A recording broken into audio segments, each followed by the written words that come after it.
Hi guys, this is Sam and welcome to InLogic. In today's pronunciation video, I want to focus on how much information the spelling of a word gives us about its pronunciation, as I want to debunk or dispel the myth that in English there is absolutely no correlation between spelling and pronunciation. Today we'll just have a general look at this issue, and in my next pronunciation video I will specifically focus on the behavior of the letter R in this context. And now, let's get started. The relationship between spelling and pronunciation is indeed very unpredictable and can be extremely random. I'm not trying to convince you otherwise because I completely agree with you. But we do have some rules that unfortunately are not really taught in schools, which causes students to feel clueless and like they're fighting a losing battle against fate when it comes to pronunciation, and they're terrified when they see a new word because they naturally assume it could be pronounced in 100 different ways, but that's not true. While it's true that the spelling doesn't always tell us exactly how to pronounce a word, it does, however, tell us how not to pronounce it, and that's a very important element that a lot of students underestimate and disregard, so the spelling helps us exclude some options. I know this may sound silly, but let's take this word which doesn't exist. If I saw it for the first time, even as a native speaker, I might get it wrong because there are a few options. But I can't say shorb, shub, shob, sahib, chic, using other English sounds, or something like shayab, using foreign sounds, in this case Italian ones. Why is that? It is a rule you must know that sh gives sh, which is why we can't say sahib. You must know that the letter b gives the sound b, which is why we can't say chic. And for the EA combination, we do have a few options, but we can't say shorb because or is not included.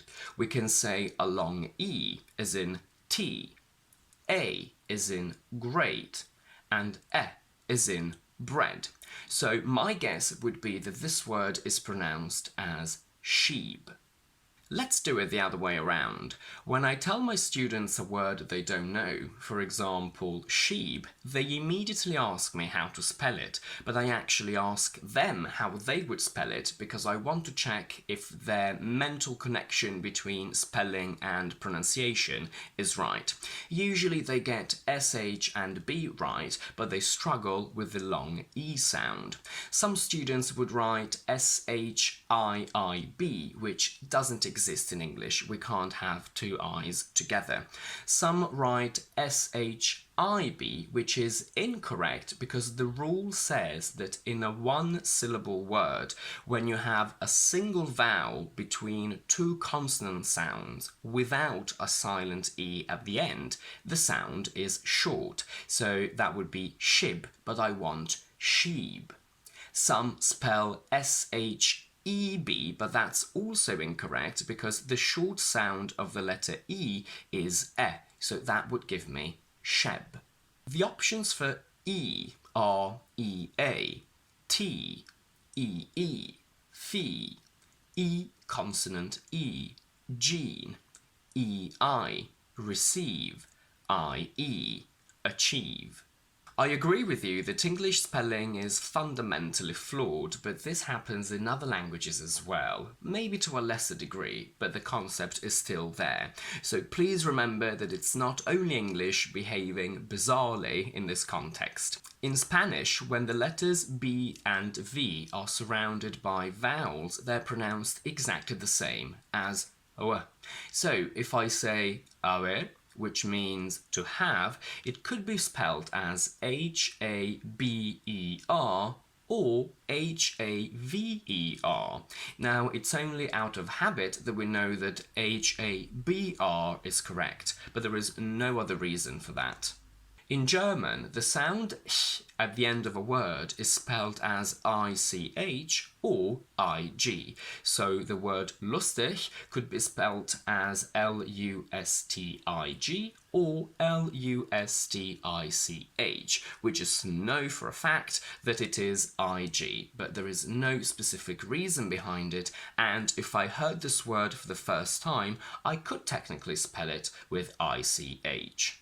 An often disregarded but fundamental rule in the pronunciation of vowels is that one vowel letter gives one main short sound and one main long or diphthong sound. Long means a long single sound and a diphthong means two sounds together. For example, a. The short sound is the one that this vowel would give in a three-letter word, and the long or diphthong is the one that you would get in a one-syllable word with a silent E at the end, and it's exactly the way you pronounce the vowels themselves. Let's have a look. The main short sound given by the letter A is a, cap. We put an E at the end and we get the diphthong A, cape, which is exactly what we call the letter itself. Bed, jean, bid, bide, cop, cobe, cub, cube. It's absolutely true that in three-letter words, the letter A can give you wad, O can give you sun, and U can give you put. But the main sounds are the options that you should always refer to if you see a word that you've never seen before. As we've just seen, as a general rule, a silent E at the end of a word elongates the vowel before it into a long sound or a diphthong.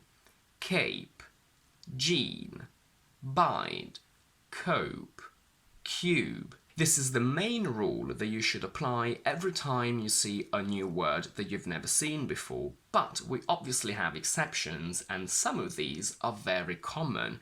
For example, have, give, come.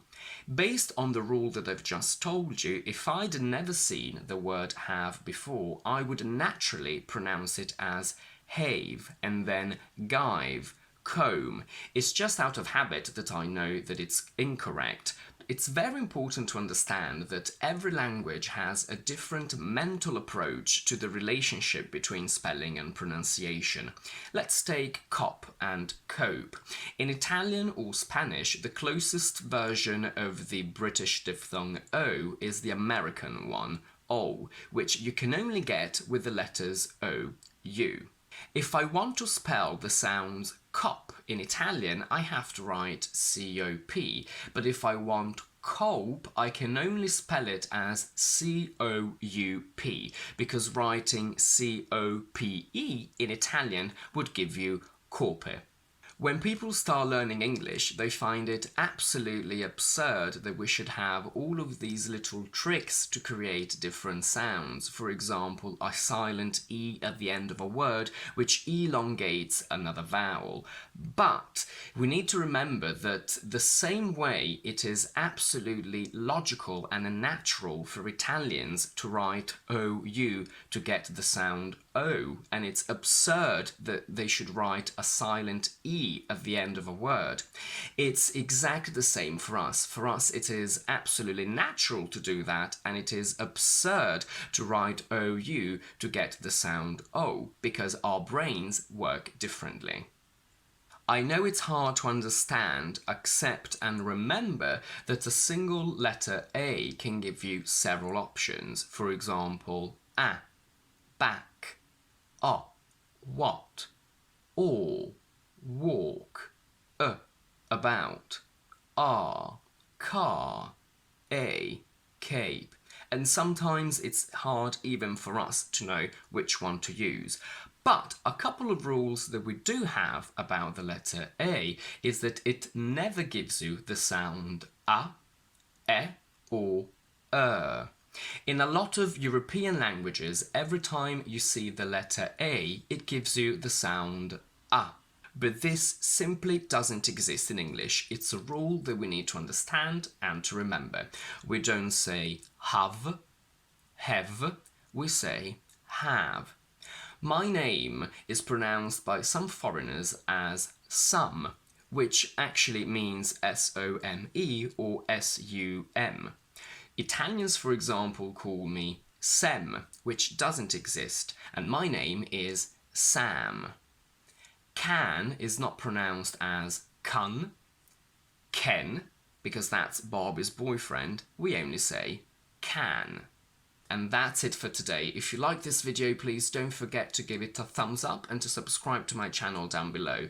And do let me know in the comments how you feel about the relationship between spelling and pronunciation in English and in your native language. And in the meantime, I will see you next week with my next video.